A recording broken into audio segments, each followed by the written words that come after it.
मिलके सीखेंगे, मिलके मनन करेंगे। मेरे साथ निकालेंगे मत्ती रचित सुसमाचार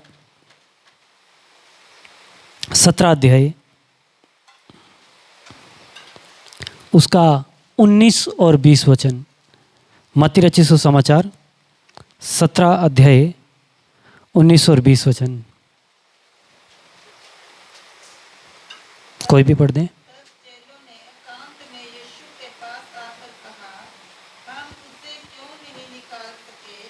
उसने उनसे कहा, अपने विश्वास की घटी के कारण, क्योंकि मैं तुमसे सच सच कहता हूँ, यदि तुम्हारा विश्वास राई के दाने के बराबर भी हो तो इस पहाड़ से कह सकोगे तो यहाँ से सरक कर वहाँ चला जा, तो वह चला जाएगा, और कोई बात तुम्हारे लिए असंभव ना हो। हालेलुया। प्रभु का धन्यवाद हो इस वचन के लिए।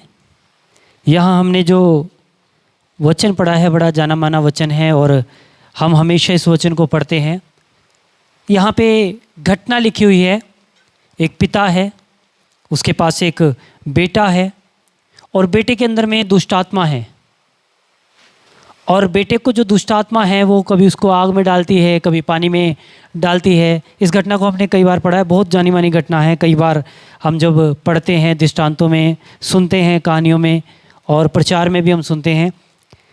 पर यहाँ पे जब हम ध्यान करें, एक बात है, ये पिता को पता लगा कि यीशु दुष्ट आत्माओं को निकालता है या दुष्ट आत्माओं से चंगा करता है। तो ये पिता अपने बेटे को लेके आया था यीशु मसीह के पास, पर यीशु मसीह वहाँ पे नहीं था। वहाँ कौन थे? चेले थे। वहाँ चेले हैं और ये चेलों के पास में जब बोलता है, बताता है बेटे को ये दिक्कत है, उन्होंने प्रार्थना किया होगा। पर वचन इस प्रकार से बताता है, वो प्रार्थना करते हैं पर ये दुष्टात्मा निकलता नहीं। और जब दुष्टात्मा निकलता नहीं, वहाँ पे बहुत विवाद हो जाता है, हंगामा होना शुरू हो जाता है, सवाल खड़े हो जाते हैं कि दुष्टात्मा ही नहीं निकाल पा रहे। वचन बताता है फिर यीशु मसीह जब वापस लौटते हैं तो भीड़ लगी देखते हैं, तो प्रभु यीशु मसीह सवाल करते हैं यहाँ क्या हो रहा है। तब यही कुछ भीड़ के लोग बोलते हैं, पिता बोलता है मैं अपने बेटे को तेरे चेलों के पास लेके आया था और इनसे विनती किया था ये दुष्टात्मा निकाल दो, पर ये निकाल नहीं सके। और यीशु मसीह उनको डांटता है। शिक्षा क्या है? हाँ जी, विश्वास के बारे में। अब इससे चेले सवाल करते हैं, एक तो दुष्टात्मा निकाल नहीं पा रहे, ऊपर से सवाल क्या कर रहे हैं? यीशु मसीह ने डांटा ना, मैं कब तक तुम्हारे साथ रहूंगा, तुम्हें सहूंगा, अविश्वासी करके बोला। अभी ये चेले आगे यीशु मसीह से सवाल करते हैं, हम क्यों नहीं निकाल पा रहे? सवाल किसको करना चाहिए? यीशु मसीह को सवाल करना चाहिए कि तुम उसे क्यों नहीं निकाल पाए। अधिकार दिया है, मैं तो अधिकार दिया है ना, दुष्टात्मा निकालो, पर तुम दुष्टात्मा निकाल क्यों नहीं पाए? ये उल्टा सवाल करते हैं, प्रभु हम इसे क्यों नहीं निकाल पाए? तो यीशु मसीह ने क्या कहा? लिखा है, यीशु ने उनसे कहा तुम्हारे विश्वास की कमी के कारण। दूसरी बात वहां पे एक देखने के लिए मिलती है, विश्वास की जो तुलना है वो राई के दाने के समान किया गया। मैं कई विचार कर रहा था कि राई के दाने का क्यों इस्तेमाल किया। विश्वास के लिए तो बहुत बातें, बहुत सारे उदाहरण है विश्वास के लिए, पर राई के दाने को क्यों उपयोग किया गया? राई का दाना छोटा सा है पर उसकी बहुत खूबियां हैं। छोटा है, आप उसको हाथ से मसलेंगे तो कभी टूटेगा नहीं, कभी पिसता नहीं है। कितना होगा? 1 सेंटीमीटर, पर उसकी एक खासियत है, जब वो बोया जाता है ना, वो दिखाई नहीं देता। भूमि में जब डाला जाता है ना, दिखाई नहीं देता, कुछ पता भी नहीं चलता। पर जब वो बड़ा होता है तो वो एक पेड़ बन जाता है और उसकी पेड़ की चौड़ाई कम से कम 20 से 30 फीट चौड़ा और 20-30 फीट ऊंचा हो जाता है। Hallelujah, hallelujah.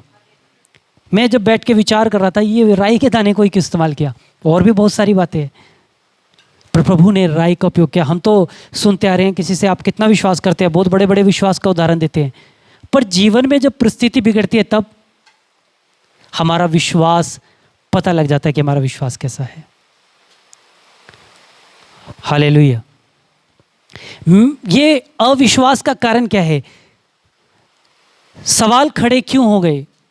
उसके पीछे एक रीजन है। ये यीशु मसीह के साथ रहने वाले चेले हैं। यीशु मसीह प्रार्थना करता है, ये भी प्रार्थना करते हैं। यीशु मसीह जहाँ जहाँ जाता है चमत्कार करता है, ये भी चमत्कार करने का अधिकार इनके पास भी है, क्योंकि ये भी अधिकार के साथ काम करते हैं। बीमारों को तो ये भी ठीक करते हैं। पर सवाल यहाँ खड़ा हो जाता है, अब क्यों नहीं कर पा रहे? इसके पीछे एक शिक्षा है। यीशु मसीह ने जब भी कोई दृष्टांत कहा या जब भी कोई बात बोली है, उसके पीछे एक शिक्षा है। सवाल खड़े हो गए लाइफ के अंदर। मैं कहता हूँ कि आप यीशु मसीह पे विश्वास करने वाले हैं। अभी भाई ने एक व्यक्ति को सुसमाचार सुनाया। इन्होंने बोला मेरा विश्वास है परमेश्वर काम करेगा, पर आप विश्वास के दावे कर रहे हैं, पर उसमें जब आप सिद्ध नहीं होते तब आप बोलते हैं यीशु मसीह बड़े बड़े काम करता है, कुछ भी कर सकता है। आपने दावा किया, आपने चैलेंज लिया, पर आपका चैलेंज अगर काम ना किया तो किसकी बेइज्जती होगी? परमेश्वर की तो होगी, सबसे पहले आपकी होगी। हालेलुया। यहां ऐसी ही कंडीशन थी। दावा कर रहे हैं हम दुष्ट आत्मा निकाल सकते हैं, क्योंकि हम करके आए हैं पीछे से। यीशु ने अधिकार दिया, हम करके आए हैं, बीमारों को भी ठीक किया है, पर अब भी नहीं हो रहा। सवाल खड़े हो गए। सवाल हमारी लाइफ में है। आज इसमें हमारे लिए शिक्षा है। अगर हम कहते हैं कि मैं 2-2 घंटा प्रार्थना करता हूं, पर अगर हमारी प्रार्थना के द्वारा कुछ फल दिखाई नहीं देता, तो हमें बैठ के सोचने की जरूरत है, कुछ तो गड़बड़ है। ये चेले यीशु के साथ रहते हैं, यीशु के साथ खाते हैं, यीशु के साथ चलते हैं, पर अगर आप वचन पढ़ेंगे ना, आपको समझ में आएगा यीशु कहाँ है, चेले कहाँ हैं। ये 9 चेले थे। 9 चेले, एक की तो चलो एक से नहीं हो रहा, बात लग गई। एक से नहीं हुआ, बात लग गई कि एक से चमत्कार नहीं हो रहा, एक की प्रार्थना के द्वारा प्रभाव नहीं पड़ रहा, पर 9 की प्रार्थना के द्वारा भी कोई प्रभाव नहीं है। ये सवाल खड़ा होता है। एक का विश्वास कम होना चाहिए ना, चलो एक के विश्वास में कमी थी, यहां तो 9 के विश्वास में कमी है। हमारे बीच में भी कभी कभी ऐसा हो जाता है। मेरे साथ बहुत बात हुआ है ऐसा। कई बार हम मिशनरी लोग गए हैं इकट्ठे, किसी को दुष्ट आत्मा है, हम प्रार्थना कर रहे हैं, पर चमत्कार कुछ नहीं हो रहा, दुष्ट आत्मा जा भी नहीं रहा। जब नहीं जाता ना, मैं अपने जीवन में सवाल खड़े कर लेता हूँ, ऐसा हो क्यों नहीं रहा? कुछ तो कमी मेरे अंदर है। चेलों के जीवन में भी आया होगा सवाल, क्या कारण है? अभी तो कुछ तो हम चमत्कार करके आए थे, बीमारों को ठीक करके आए थे, अब भी कुछ नहीं हो रहा। कभी आपके साथ हुआ है क्या? मेरे साथ हुआ है, बहुत बार हुआ। ग्रुप में गए हैं, 7-8 लोग हैं, दुआ कर रहे हैं दुष्ट आत्मा के लिए, निकल जा निकल जा निकल जा, जा नहीं रहा। तब सवाल खड़ा हुआ, मेरे पास तो खड़ा हुआ, दूसरों का मुझे मालूम नहीं। मैं उस समय उस व्यक्ति को छोड़ दिया, छोड़ के मैं बाहर गया, किसी को कुछ नहीं बोला, बाहर गया। मैंने बाहर जाके आसमान की ओर देख के बोला, हे परमेश्वर, मेरे अविश्वास का उपाय कर। मैंने ऐसा कहा, मेरे अंदर कहीं तो कमी है कि मैं इस दुष्ट आत्मा को निकाल नहीं पा रहा। हम इतने लोग हैं, इस दुष्ट आत्मा को निकाल नहीं पा रहे, मेरे अंदर कहीं ना कहीं तो कमी है प्रभु। मैंने प्रार्थना करके कहा, प्रभु युद्ध मेरा नहीं, युद्ध तेरा है। मेरी तो बेइज्जती हो रही है, पर उससे कहीं ज़्यादा प्रभु आपके नाम की निंदा हो रही है। मैं वहाँ बैठ के रोया कई बार। मैं कहा, प्रभु ये मुझसे सहन नहीं हो रहा। मैंने जब ऐसा बोल के दोबारा वापस गया, मैंने एक ही बात बोला, मैं लास्ट बार बोलूँगा, उसके बाद मैं कुछ नहीं कहूँगा, आप जाने, आपका काम जाने। जब मैंने ऐसा प्रार्थना करके दोबारा प्रार्थना किया, परमेश्वर ने वहाँ बड़े बड़े काम किए। कहने का मतलब क्या है? समझ आ रहा है कि नहीं आ रहा है? आज कहने का जो तात्पर्य क्या है? यीशु के साथ रहने वालों के अंदर भी अविश्वास आ सकता है। हमने तो यीशु को देखा ही नहीं है, सिर्फ महसूस किया है। तो हमारा क्या होगा? एक बार यीशु मसीह ने कहा, धनवान का स्वर्ग के राज्य में प्रवेश करना कितना कठिन है, इसे सहज है कि ऊंट सुई के नाके से निकल जाए। तब चेलों ने सवाल किया, प्रभु तो हमारा क्या होगा? हालेलुया। आज सवाल हमारे लिए है, आज शिक्षा हमारे लिए है। हम बहुत सी भौतिक बातों के लिए प्रार्थना करते हैं, प्रभु ये भी चाहिए, वो भी चाहिए, ये भी चाहिए, वो भी चाहिए, पर आपके आत्मिक जीवन का क्या? कभी हमने ये सोचा मेरा आत्मिक जीवन का लेवल क्या है, मेरी प्रार्थना का लेवल क्या है? मेरे द्वारा क्या एक आत्मा भी चर्च में आया है क्या? क्या मैंने कभी एक व्यक्ति को सुसमाचार सुनाया क्या? ये सवाल मेरे जीवन में है। हालेलुया। क्योंकि प्रभु ने हमें जब बुलाया तो खाली बुला के आराधना करके घर जाने के लिए नहीं बुलाया, उसके पीछे की योजना है। आप बाइबल उठा के पढ़ें, मैं तो बहुत कम पढ़ता हूँ, आप ज़्यादा पढ़ते होंगे। मत्ती रचित सुसमाचार से लेके प्रकाशित वाक्य तक भी पढ़ेंगे ना, जितने लोगों ने विश्वास किया वो ठंडे नहीं बैठे। उन्होंने एक जिम्मेदारी को लिया, सुसमाचार सुनाने की जिम्मेदारी, उसके प्रति चिंता, उसके प्रति वेदना, उस सुसमाचार सुनाने की जो इच्छा है वो कभी खोया नहीं। हालेलुया। यहां पे सवाल है, हम क्यों नहीं कर पा रहे? सिर्फ एक दुष्टात्मा ही तो है, निकाल नहीं पा रहे। यीशु ने कहा तुम्हारे अविश्वास की कमी के कारण। ये बहुत बड़ी एक समस्या है, अविश्वास। कमाल है प्रभु, आपने बुलाया, हम आ गए, काम सब कुछ छोड़ के आए हैं, आपके साथ चल रहे हैं, दिन रात आपके साथ हैं, आप जैसा कहते हैं वैसा करते हैं, फिर भी अविश्वास। हमारे साथ भी ऐसा ही है। प्रभु ने कहा वचन पढ़ो, हम पढ़ते हैं, चर्च में जाओ, हम तो संडे आते हैं, प्रार्थना करो, हम तो रोजाना प्रार्थना करते हैं, फिर भी कमी कहाँ है? बैठ के विचार करने की जरूरत है। हमारे अंदर कहीं ना कहीं अविश्वास है। यहां पे सवाल है, चेलों के जीवन में भी हम निकाल नहीं पा रहे, चिंता हो गया। कई बार हम चमत्कार के पीछे भागते हैं। ये भी पिता है ना, लेके तो चमत्कार के चक्कर में आया था कि चमत्कार होगा, पर चेलों से तो कुछ भी नहीं हुआ। तब सवाल, विवाद, ये चीजें खड़ी होती हैं। जहां परमेश्वर के नाम से कुछ नहीं होता और हम दावे करते हैं, वहां पे निंदाएं, झगड़े, ये सब चीजें आ जाती हैं। पर यदि हमारी प्रार्थना ये है, प्रभु आपके नाम की महिमा हो, आप करें, परमेश्वर वहां करता भी है। हालेलुया। फिर क्या हुआ? ये जो जब हम इसी के 13 अध्याय में पढ़ते हैं, उसके 31-32 में वचन कहता है, ये जो बीज बोया जाता है ना, सब साग पात से छोटा सा होता है, दिखाई नहीं देता, पर जब बढ़ता है एक विशाल पेड़ का रूप लेता है। प्रभु यीशु मसीह का कहने का तात्पर्य यही था, मैंने तुम्हारे बीच में बीज बोया है, क्योंकि लिखा है स्वर्ग का राज्य एक बीज के समान है। जब बोया जाता है, बोने वाले के विषय में लिखा है, बोने वाला जब बोता है तो दिखाई नहीं देता, पर जब विशाल होता है तो एक पेड़ के समान बन जाता है। बोने वाला कौन है? सबसे पहला बीज किसने बोया? यूहन्ना को जिम्मेदारी दी गई, फिर यीशु मसीह ने उस जिम्मेदारी को लिया। एक परमेश्वर के राज्य की स्थापना, एक विश्वास का बीज कि परमेश्वर हमारे मध्य में है, वो बीज बोया गया। आज भी वो बीज का कार्य चल रहा है, आज भी वो एक विशाल पेड़ के रूप में हो रहा है।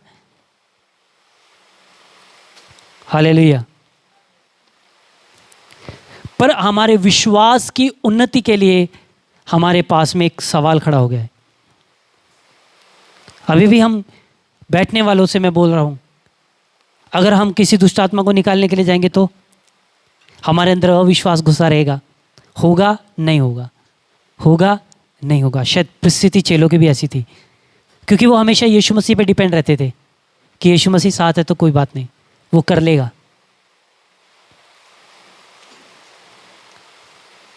पर हमारे उस अविश्वास का हमें उपाय करना है। जब हम इब्रानियों की पुस्तक पढ़ते हैं, वहां पे 11:6 में लिखा हुआ है कि बिना विश्वास परमेश्वर को प्रसन्न करना अनहोना है। हम बिना विश्वास परमेश्वर को प्रसन्न नहीं कर सकते।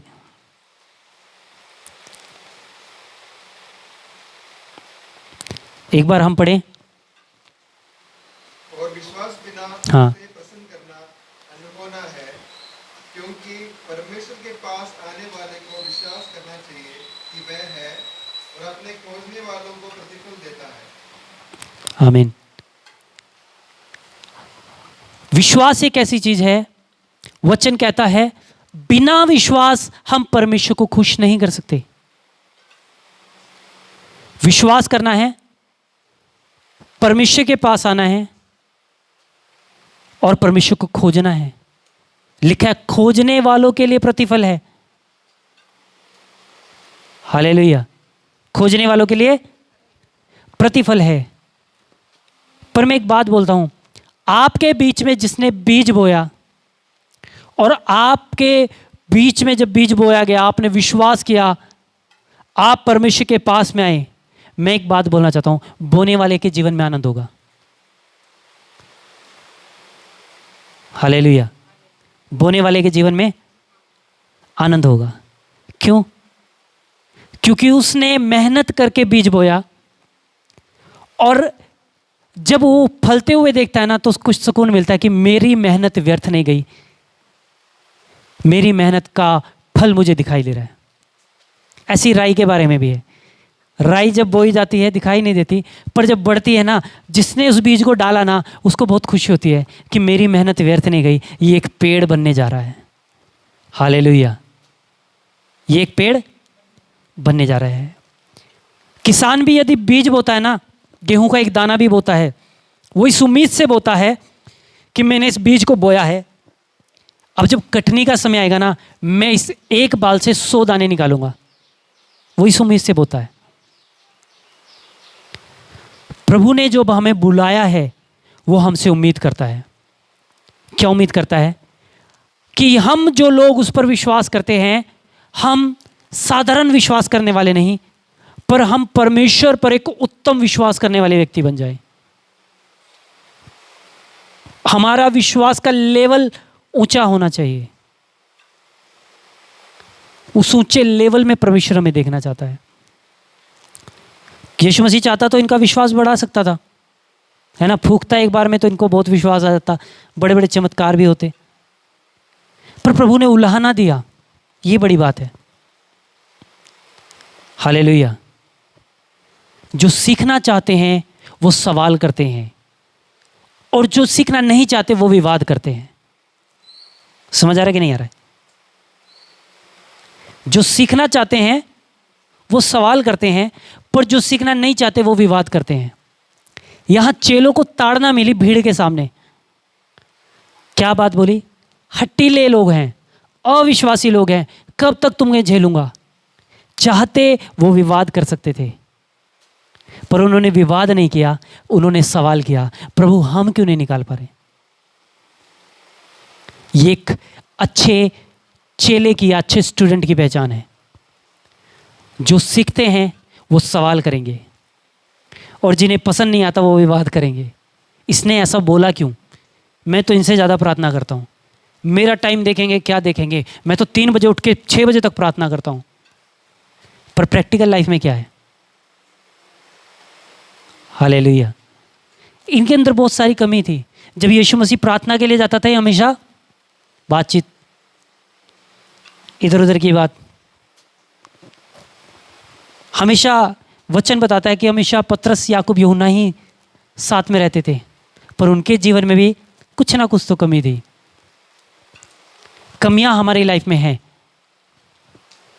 पर हमें उससे कहीं बढ़कर हमेशा अपने जीवन में सवाल रखना है, प्रभु मैं इस काम को नहीं कर पा रहा, मुझे करने की सामर्थ्य चाहिए। अगर मैं नहीं कर पा रहा तो क्यों नहीं कर पा रहा, वो मुझे जानना है। यह है सीखने वाले की खूबी। एक और वचन हम पढ़ेंगे, इफिसियों की पुस्तक जब हम पढ़ते हैं 2 अध्याय 8 से लेकर 10 तक। इफिसियों की पुस्तक 2 अध्याय 8 से लेकर 10 तक। क्योंकि विश्वास के द्वारा अनुग्रह ही से तुम्हारा उद्धार हुआ है, और यह तुम्हारी ओर से नहीं वरन परमेश्वर का दान है, और न कर्मों के कारण, ऐसा न हो कि कोई घमंड करे, क्योंकि हम उसके बनाए हुए हैं और मसीह यीशु में उन भले कामों के लिए सृजे गए जिन्हें परमेश्वर ने पहले से हमारे करने के लिए तैयार किया। हाँ, अभी अगर मैं कहूँ मेरी कोई काबिलियत है इसलिए मैंने यीशु मसीह को ग्रहण किया, तो याद रखें हमारी अपनी कोई खूबी नहीं है, हमारे अंदर कुछ भी गुण नहीं है। कोई एक भी कह दे कि मेरे पास ये वरदान है शायद इसलिए परमेश्वर ने मुझे बुला लिया, नहीं, कुछ भी योग्यता नहीं है, फिर भी परमेश्वर ने बुलाया, परमेश्वर ने हमें नियुक्त किया, परमेश्वर ने हमें ठहराया है, क्योंकि परमेश्वर ने हमारे लिए एक महान योजना को रखा है, एक जिम्मेदारी, एक काम को रखा है। शायद हम कहें कि हमें गाना भी नहीं आता होगा, पर परमेश्वर ने आपके लिए आराधना की एक जिम्मेदारी को रखा है ना, तो हम कितना बेसुरा गाते हो, परमेश्वर हमारे बेसुरे में भी सुर लेके आएगा। क्योंकि हम योग्य में नहीं है, तो हम घमंड किस चीज का करें कि मेरी काबिलियत से मैं गा सकता हूं, नहीं, काबिल नहीं है, पर परमेश्वर काबिल बना रहा है। चेलों के अंदर में भी काबिलियत नहीं थी, पर प्रभु यीशु मसीह की ताड़ना उनको काबिल बना रही थी।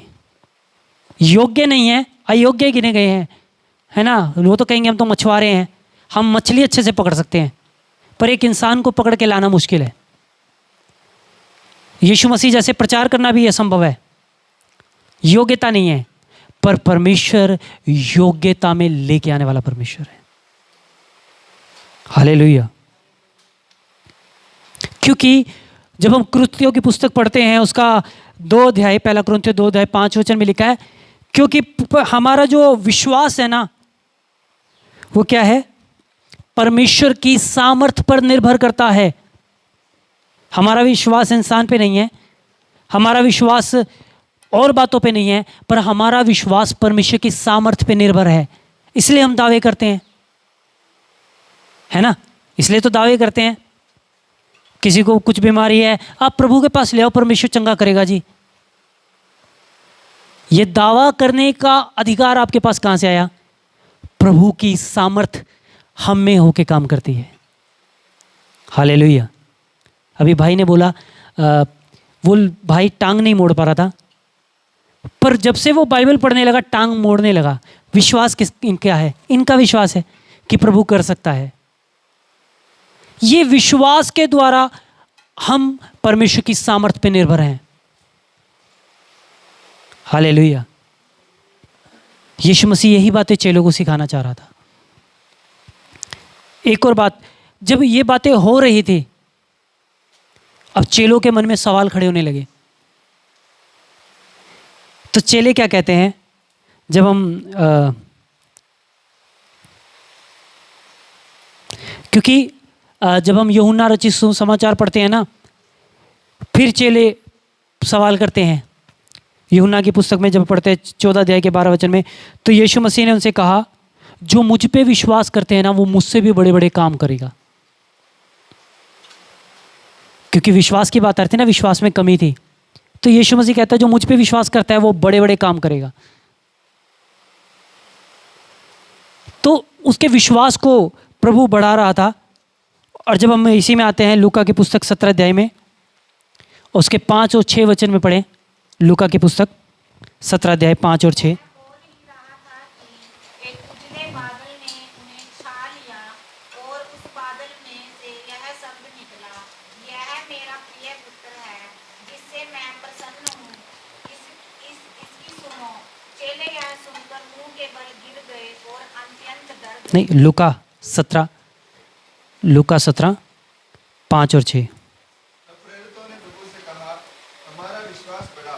प्रभु ने कहा, यदि तुमको राई के दाने के बराबर भी विश्वास होता तो तुम इस शहतूत के पहाड़ पेड़ से कहते कि जड़ से उखड़कर समुद्र में लग जा, तो वह तुम्हारी मान लेता। आमीन। अब चेलों के अंदर में ये बातें एक सवाल बन गया कि प्रभु ने तो ताड़ना दिया, हमने सवाल किया, प्रभु हम निकाल नहीं पाए।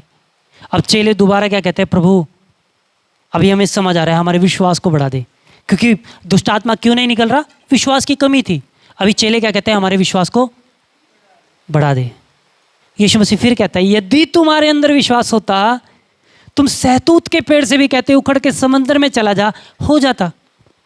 विश्वास नहीं है, कम है, कमी के कारण हो रहा है सब कुछ। और चेले कहते प्रभु हमारे विश्वास को बढ़ा। मैं कहता हूं इन दिनों में मैं प्रार्थना यही करना चाहिए, प्रभु कुछ हो नहीं रहा, मेरे विश्वास को बढ़ाने की जरूरत है। कितने लोग प्रार्थना करते हैं, प्रभु मेरा विश्वास बढ़ जाए, क्योंकि वचन कहता है जो प्राण देने तक विश्वास रखे रहेगा उसी को जीवन का मुकुट मिलेगा। आज मैं आपसे बोलना चाहता हूं, आप लोगों के लिए, मेरे लिए एक चैलेंज है। जब आपने शुरुआत में प्रभु यीशु मसीह को ग्रहण किया था, तब का आपका विश्वास कैसा था, आपका प्रार्थना का जीवन कैसा था, आपका उपवास का जीवन कैसा था, आज कैसा है। यहीं से पता लग जाएगा मेरी आत्मिकता कहाँ है, मेरी आत्मिकता का लेवल कहाँ है। तब तो हम बहुत आराधना करते थे, बारिश हो, तूफान हो, आंधी हो, कुछ भी हो, हमें कुछ लेना देना नहीं, हमें संगति से मतलब था। हमें रविवार का बड़ा बेचैनी से इंतजार रहता था, कब रविवार आएगा, कब परमेश्वर के दास के द्वारा संदेश सुनने को मिलेगा। आज अविश्वास ने मुझे घेर लिया है, भौतिक संसार की बातों ने मुझे घेर लिया है।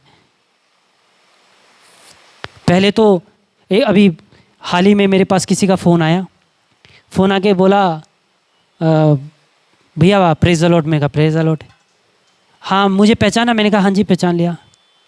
तो ये चर्चा आना जरूरी है या फ़ोन से भी सब कुछ हो सकता है? मैं कहा मतलब, मैं समझा नहीं।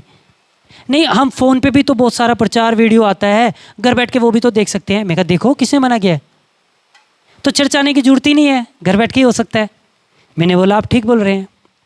मैंने बोला कल को आप बीमार पड़ेंगे तो फ़ोन पे ही वीडियो चलते चलते बोल देना मेरे लिए दुआ करो, मुझे ठीक होना है। करेगा क्या? मैं कहा आपको उनका कॉन्टैक्ट नंबर मालूम है? किस जगह से मीटिंग लाइव हो रही है या यूट्यूब पे डाली गई है, आपको मालूम है? किससे संपर्क करके आप अपने प्रार्थना को दोगे कि मेरे लिए दुआ करो, मैं इस परिस्थिति में पड़ा हूँ या पड़ी हूँ? दे सकते हैं क्या?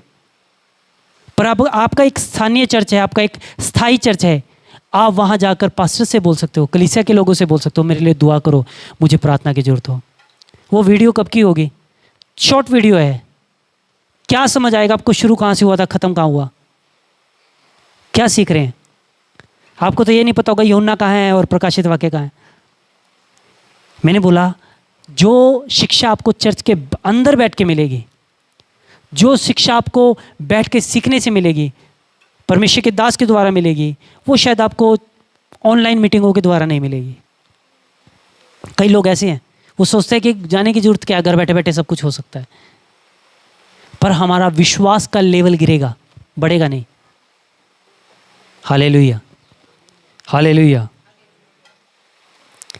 यहाँ पे चेले सवाल करते हैं, प्रभु हमारे विश्वास को बढ़ाओ, हम तो कुछ नहीं कर पाए, हमारे विश्वास को बढ़ाओ।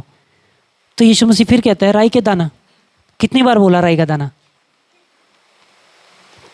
3 बार बोल दिया। राई के दाने के बराबर भी विश्वास है।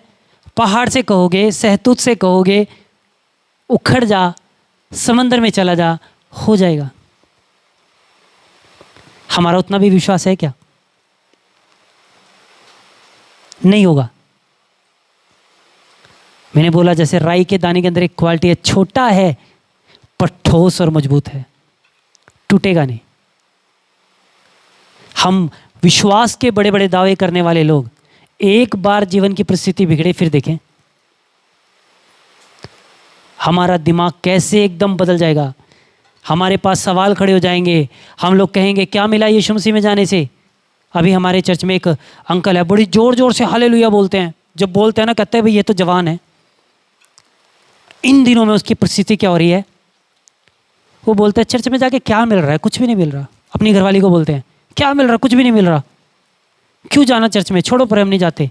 वो 2-3 बार आया भी नहीं।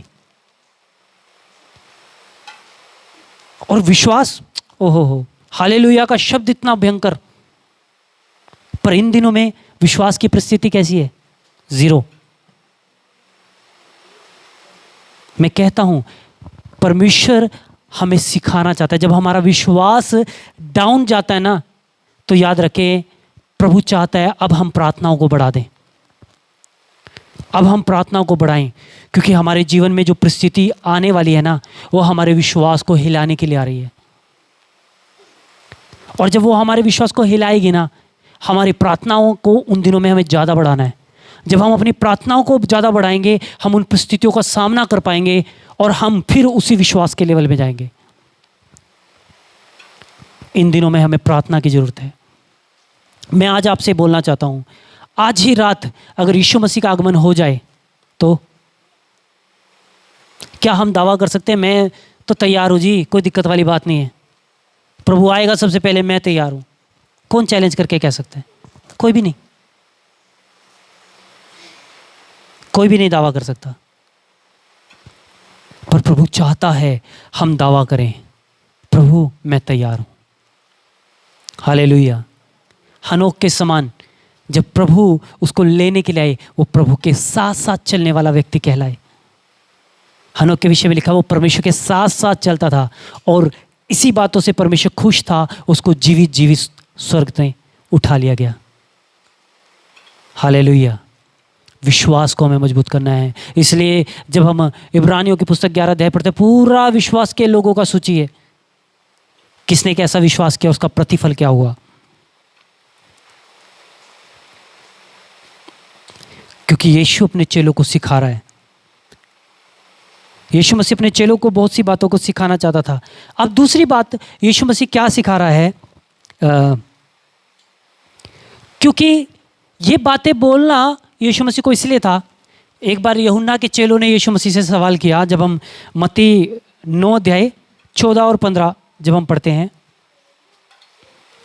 सवाल किया यूहन्ना के चेलों ने, हम तो उपवास करते पर तेरे चेले उपवास नहीं करते।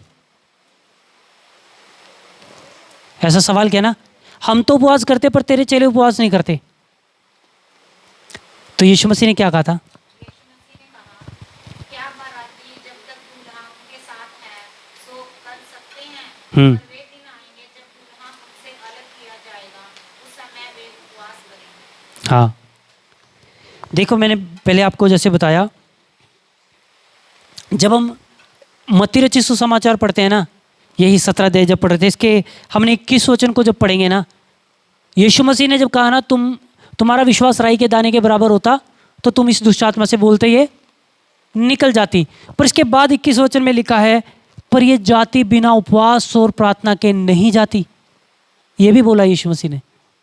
अभी तक क्या बोल रहे थे? विश्वास कम है इसलिए दुष्ट आत्मा नहीं निकाल पाए।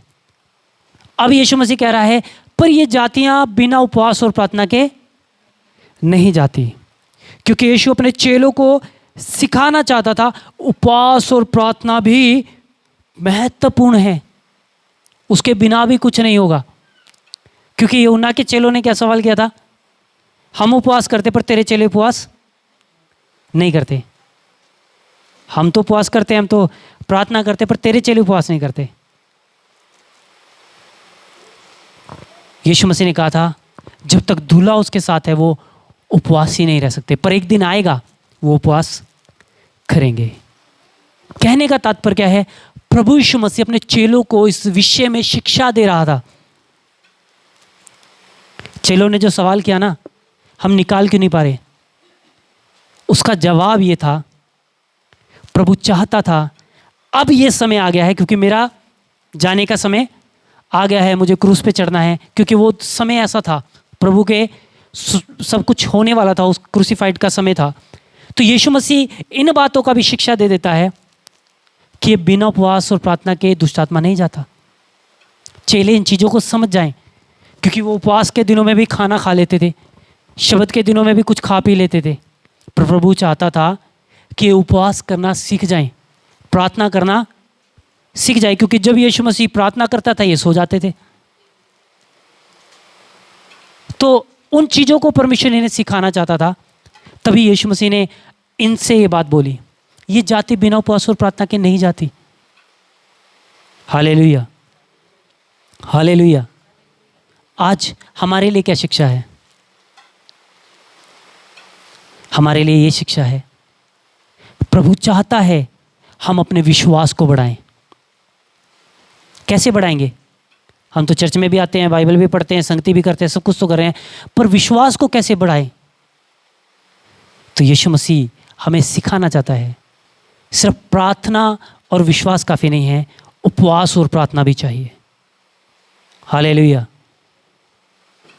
क्या हम कभी, हम तो देखो ज़रूरतों के लिए तो उपवास करते हैं, प्रभु घर बन जाए उपवास, गाड़ी मिल जाए उपवास, अच्छी नौकरी लग जाए उपवास, अच्छा बिजनेस बन जाए उपवास।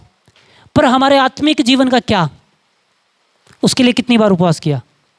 क्या कभी बोला प्रभु मेरा विश्वास अच्छे लेवल का हो जाए और मैं जब आंखें बंद करूँ ना प्रभु आप सामने दिखने चाहिए, और मेरी प्रार्थना का लेवल ऐसा हो जाए, मैं सुसमाचार भी सुनाऊँ तो लोग विश्वास करके चर्च में आना चाहिए। इसके लिए कितना उपवास किया? इसके लिए कितना प्रार्थना किया? इसके लिए कितना रोए हैं? हम तो अपने बच्चों के लिए बहुत रोते हैं, प्रभु मेरा बच्चा 10वीं में जाने वाला है, हाय पास हो जाए, पास हो जाए, पास हो जाए। पर वो आत्मिक जीवन में मर रहा है, उसका क्या? उसके लिए कितना उपवास है? संसारिक जीवन में तो तरक्की कर रहा है, आने के बाद अच्छी डिग्री भी कर लेगा, पर आत्मिक जीवन में जो वो मर रहा है उसका क्या? उसके लिए कितना उपवास है? आपका बच्चा जब सो रहा है तब आप क्या कर रहे होते हैं? क्या कभी आपने अपने बच्चे के सिर पे हाथ रख के प्रार्थना करके बोला प्रभु इसको सांसारिक बुद्धि से हटा, आत्मिक बुद्धि दे, तेरे वचन के, तेरे धार्मिकता के खोजी बना दे? कितना प्रार्थना किया? एक बार जब यीशु मसीह को क्रूस पे लेके जा रहे थे ना, औरतें रो रही थी छाती पीट पीट के।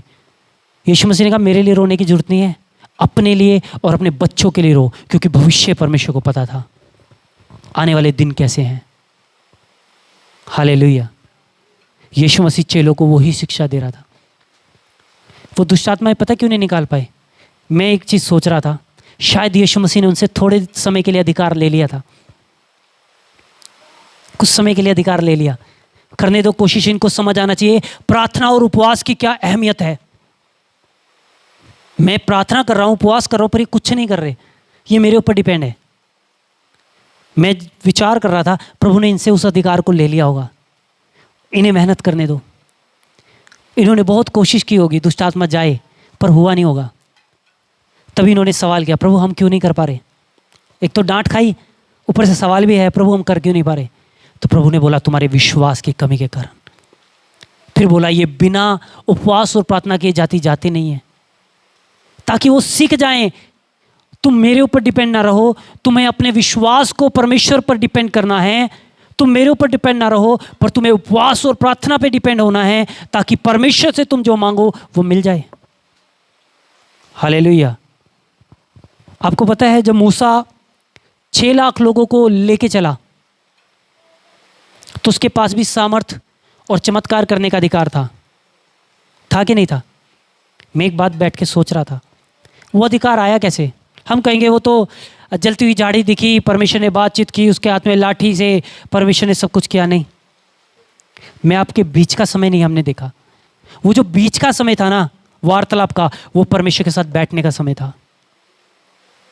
उसमें मेंशन नहीं किया गया कितने घंटे बैठा है या कितने दिन बैठा है, पर वो बैठा है। वो जो बैठने का समय था वो परमेश्वर से वार्तालाप करने का समय था, और जब उसने वो वार्तालाप किया है ना, उसके बीच में उसको अधिकार मिला है। वो तब मिस्र देश में जाकर चमत्कार दिखाकर उनको लेकर आया। उसके बाद 40 दिन फिर पहाड़ पे गया, क्योंकि अब आज्ञाओं की जरूरत थी, कानून चाहिए था। 40 दिन के बाद फिर उतरता है एक बड़े अधिकार के साथ। जब वो उन तख्तियों को तोड़ देता है, फिर दोबारा पहाड़ पे जाता है, 40 दिन फिर बैठता है, 40 दिन के फिर बाद उतरता है, फिर एक अधिकार लेकर। हालेलुया। परमेश्वर हमेशा हमें कुछ सिखाना चाहता है। प्रभु यीशु मसीह हमें सिखा रहा है इन दिनों में, क्योंकि दिन बुरे हैं, विपत्तियां पड़ रही हैं, अंतिम दिन पास हो गए। मैं सोचता हूं कि शायद प्रभु का आगमन कल हो जाए, पर सवाल हमारे लिए है, इन विपदाओं में, आपदाओं में हमारी प्रार्थना का लेवल कितना है? अगर किसी जगह बाढ़ आई है, अरे बहने दो, अपने को क्या लेना, हम तो अपने घर में ठीक बैठे हैं। पर वो आत्मा नाश हुआ, उसका क्या? किसने दुआ की उसके लिए? हालेलुया। हम हमारी कलीसिया में जब बैठते हैं ना, सुबह के समय हम रोज हमारे पूरे भारत के लिए, अपने राज्यों के लिए, अपने प्रधानमंत्री के लिए, नेताओं के लिए, देश के निवासियों के लिए हम लगातार प्रार्थना करते हैं। क्यों? क्योंकि वो लोग नाश हो रहे हैं, पाप में मर रहे हैं।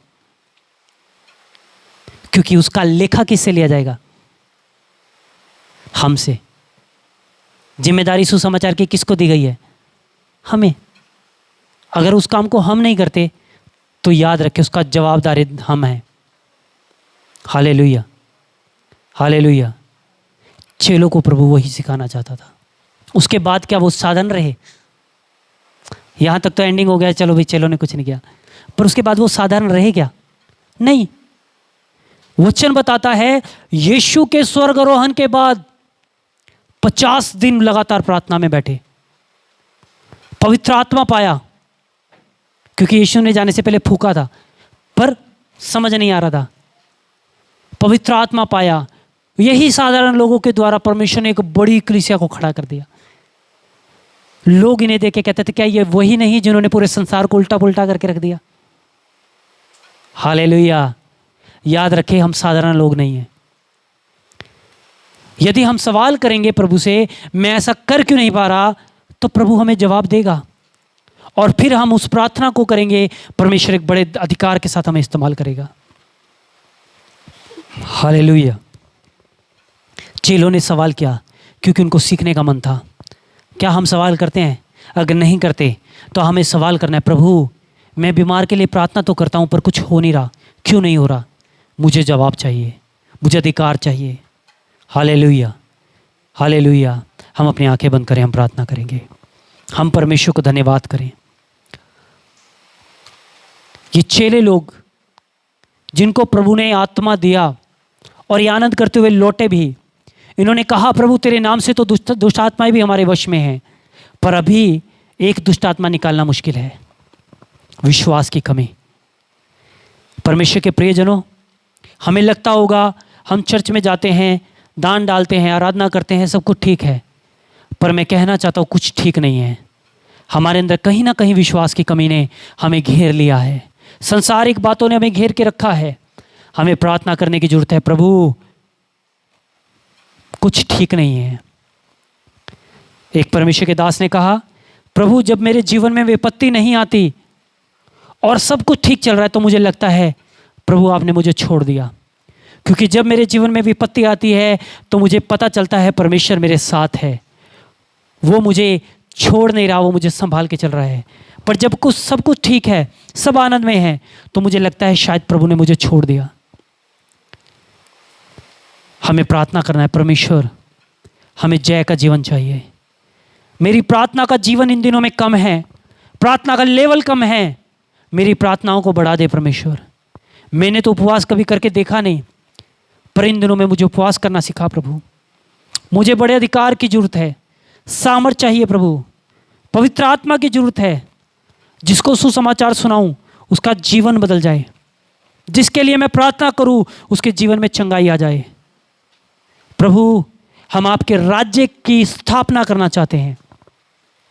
जो बीज आपने हमारे अंदर डाला अभी वो पेड़ बन चुका है, उस पेड़ का बीज हम भी कहीं बोना चाहते हैं। हमें अधिकार दे, हम बीज लेकर निकलें और जहां जहां बोए वहां से फसल काटने के लिए हम प्रभु तैयार हो जाएं। हमें अधिकार दे। Hallelujah, hallelujah, hallelujah. धन्यवाद पिता परमेश्वर।